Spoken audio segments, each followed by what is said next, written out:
7h, 10h sur Radio Courtoisie, ligne droite, Maud Koffler.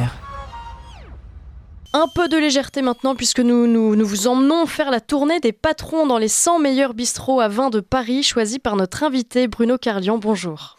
Bonjour Maud. Vous êtes journaliste indépendant spécialisé dans l'alimentation et le vin et vous publiez donc ce recueil de très bonnes adresses, la tournée des patrons présentée par l'Académie Rabelais. Qu'est-ce que c'est d'abord l'Académie Rabelais ? Alors l'Académie Rabelais, c'est une association culturelle et gastronomique qui a été créée en 1948 par des journalistes parisiens et lyonnais, journalistes parisiens qui s'étaient retrouvés en raison de l'occupation à Lyon, comme la plupart, notamment le Figaro, la rédaction du Figaro est partie à Lyon. Et ils ont fréquenté des journalistes lyonnais, ils ont découvert la gastronomie lyonnaise. Ça peut paraître un petit peu curieux à cette période difficile.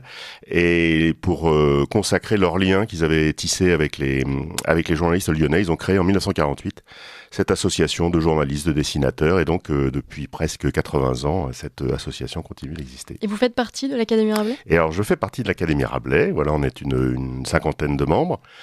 Et pour faire le lien avec le livre, une de nos activités, il y a l'aspect culturel, mais il y a évidemment l'aspect gastronomique, c'est de remettre un prix qui s'appelle la Coupe du meilleur pot, qui est donc le pot lyonnais. Donc ça rappelle nos origines lyonnaises. Et donc elle circule à Paris. Donc elle est venue de Lyon à Paris. Et depuis 1954, elle se promène dans Paris. Et j'en profite tout de suite puisque le 16 avril, nous allons remettre la coupe. Donc elle va partir d'un établissement qui s'appelle le Sully. Ces deux établissements sont évidemment dans le livre. Le Sully dans le 4e arrondissement et elle va être accueillie par la Grille Montorgueil, par Laurent Nègre qui est le patron. Et donc ça va être une belle fête et c'est une fête qui est populaire, ouverte à tout le monde. Donc n'hésitez pas à venir le 16 avril, rue Montorgueil. C'est public, donc on peut y aller comme absolument, ça. Absolument, c'est une grande fête populaire. Et quels sont les critères pour remettre cette coupe Alors les critères, ce sont ceux d'ailleurs, puisque les mêmes que pour le livre, pour la tournée des patrons. C'est-à-dire que ce sont des établissements familiaux. Donc il n'y a pas de groupe dedans. Ce sont des établissements ouverts toute la journée. Il y a 2-3 exceptions dans le livre, mais en général, ce sont des établissements ouverts. Donc, pour nous, le bistrot, c'est un établissement qui est ouvert, avec un comptoir où il y a du service au comptoir. D'accord. Et évidemment, du service du vin, une sélection de vins et des prix abordables. Voilà, c'est un petit peu ça notre définition du bistrot. Là, vous en avez sélectionné 100. Il y en a combien à Paris, des bistrots comme ça qui correspondent à ces... Alors, il y en a sans doute près de 3000, mais alors qui respectent, qui sont dans la tradition un peu française et qui sont ouverts toute la journée et qui sont familiaux. Ça restreint beaucoup et là, ce guide aussi se justifie du fait que c'est un peu un patrimoine malheureusement en voie de disparition. Et on va en parler justement juste après. Alors on y trouve les photos de Gabriel Omnès et les dessins de Gab. Et, ils vous ont accompagné tous les deux lors de votre tournée des bistrots ? Absolument, l'un comme l'autre. Nous avons beaucoup travaillé dans ces bistrots. L'un et l'autre sont les amateurs, surtout Gab le dessinateur qui connaît bien tous ces établissements et qui donc m'a aussi un peu fait découvrir pour certains. Donc Gab qui fait également partie, Gab de Dieuleveux qui fait également partie de l'Académie Rabelais. D'accord, ok. Oui, puis j'invite nos auditeurs à regarder ces dessins, notamment sur ces réseaux sociaux. Ceux qui sont dans le livre sont assez sobres par rapport à ce qu'il est capable de faire. Oui, voilà.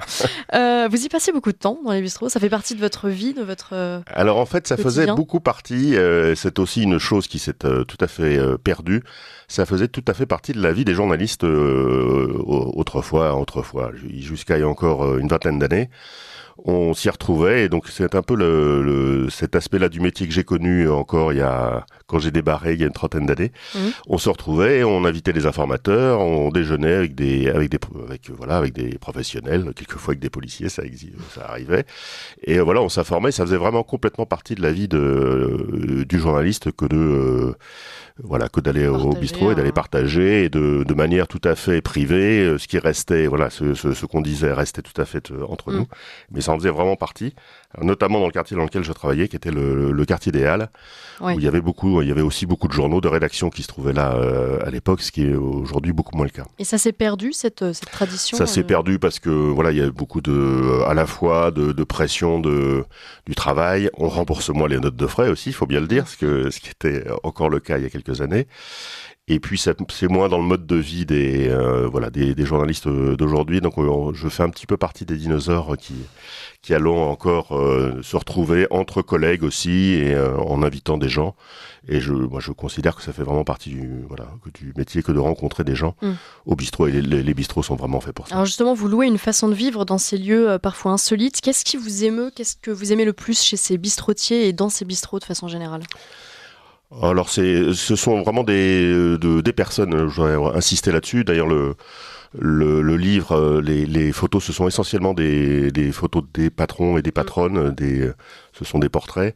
Donc ce sont vraiment des gens et on va au bistrot. Donc c'était un peu l'expression qui était employée. Le mot bistrot à l'origine, c'est le tenancier, c'est la personne elle-même. D'accord. Donc ce sont tous c'est ça que c'est aussi quelque chose que j'apprécie, c'est que c'est des gens qu'on va voir et des gens qu'on connaît, que pour certains je connais depuis 25 ans.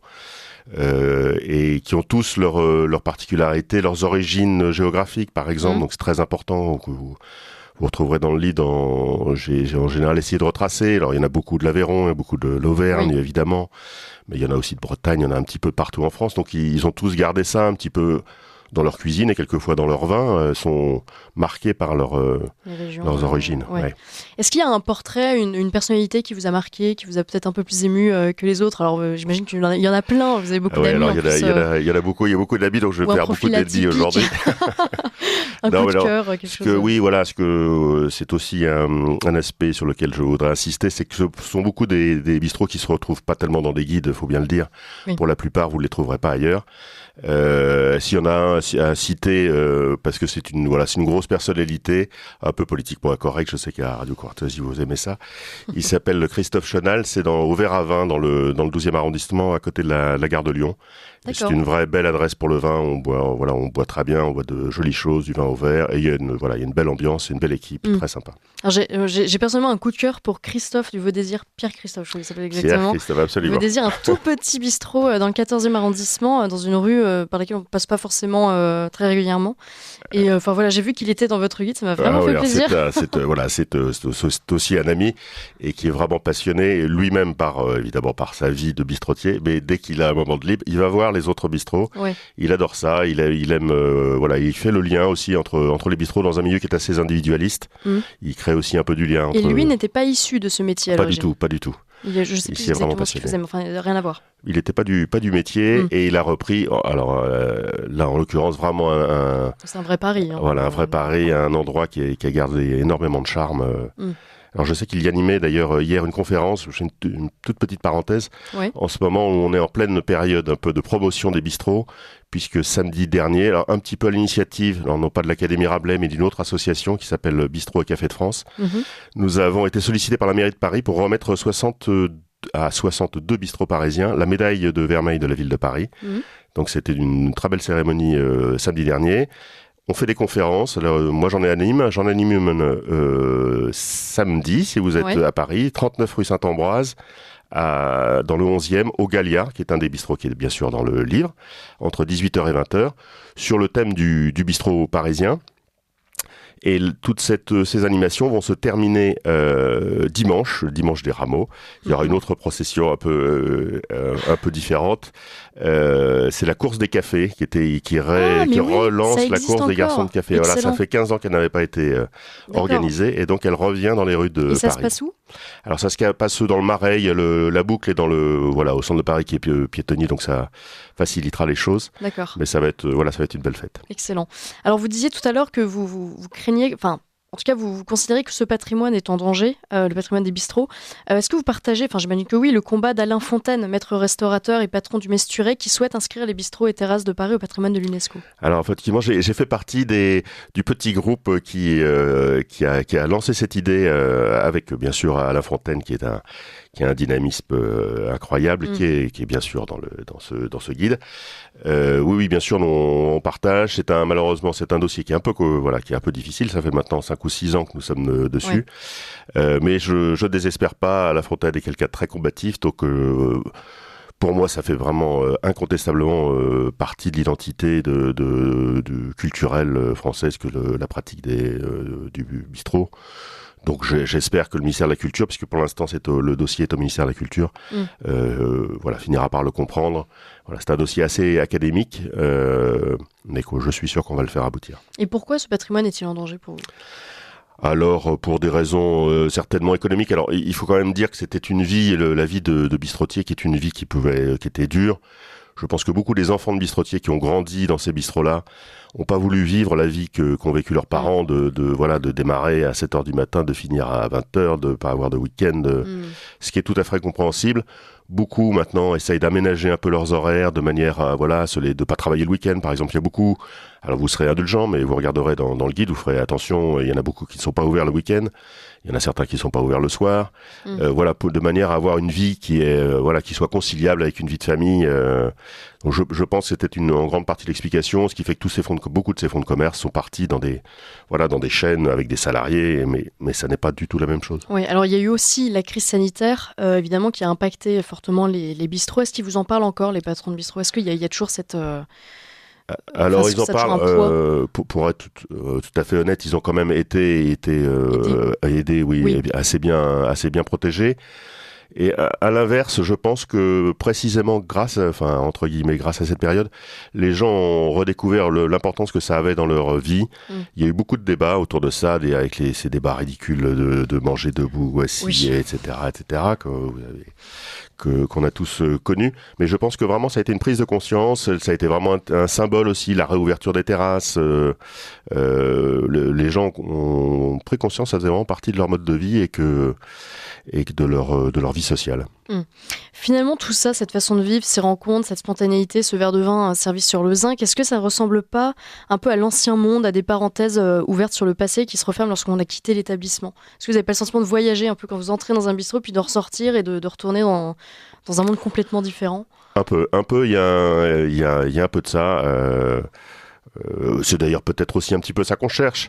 Alors il y a une particularité à Paris, c'est que quelquefois ce sont des endroits où on va retrouver des gens qu'on connaît souvent, on sera pas surpris. Mais c'est vrai que c'est un monde qui est un peu à part, qui est un peu une parenthèse dans le par rapport au monde qu'on connaît, qui est pas un monde utilitaire. Il faut être prêt à attendre un peu, il faut composer avec l'humeur du patron, mais qui font vraiment complètement partie de la vie. Alors c'est vrai qu'on est habitué maintenant à un monde un peu aseptisé et de moins en moins tolérant avec ça n'est pas que du service. J'ai souvent l'habitude de dire, vous allez au patron, c'est pas le client qui est roi, c'est le patron. Donc si vous allez chez quelqu'un et vous acceptez un peu l'univers dans lequel il vous fait rentrer. Il faut être prêt à l'admettre. C'est pas McDo, il faut pas dire que vous allez obtenir ça pour 3 € et que ça n'est pas seulement un service, c'est une atmosphère, c'est un endroit dans lequel vous rentrez. Alors vous allez peut-être encore vous faire des ennemis, mais quel est le bistrot dans lequel vous passez le plus de temps que... Alors, ça va être difficile de... Non, j'essaye de... Je passe beaucoup de temps dans tous les bistrots de Paris. Ah oui, du coup, c'est vrai que j'y ai passé du coup, été obligé de diversifier beaucoup les bistrots dans lesquels je fréquente. Enfin, disons, il y en a peut-être 2 particulièrement. Alors, c'est un peu au centre de Paris. C'est vrai que moi qui suis maintenant un peu exilé en petite couronne, c'est plutôt des établissements du centre. Alors il y a un très bel endroit qui a été très bien repris par un duo qui s'appelle le Bougainville, que je recommande à la fois pour l'ambiance, mais aussi par cet endroit, puisqu'il est à cheval entre le passage Vivienne et la rue de la Banque. Ouais, c'est dans le deuxième, c'est ça ? C'est dans le 2e arrondissement, à côté de la Bourse, pas très loin de chez Alain Fontaine. Oui. Et voilà, c'est un charme fou, cet endroit. Et puis un deuxième établissement qui est d'abord parce que c'est une personne qui est absolument sympathique, un grand amateur de rugby, c'est Vincent Limousin, qui a le bistrot des Halles, qui est vraiment là au cœur du quartier des Halles. Et là aussi, c'est un très bel endroit, c'est une très belle atmosphère. Merci beaucoup Bruno Kerlian. Je rappelle que vous êtes journaliste indépendant spécialisé dans l'alimentation et le vin. Vous publiez ce recueil de très bonnes adresses, La tournée des patrons, présenté par l'Académie Rabelais. J'invite vraiment nos auditeurs à y jeter un coup d'œil parce qu'il y a beaucoup de recueils, de guides, de choses qui nous... Mais là, vous, on sent que c'est ce sont vos tripes qui parlent là. Absolument. C'est votre panse qui parle.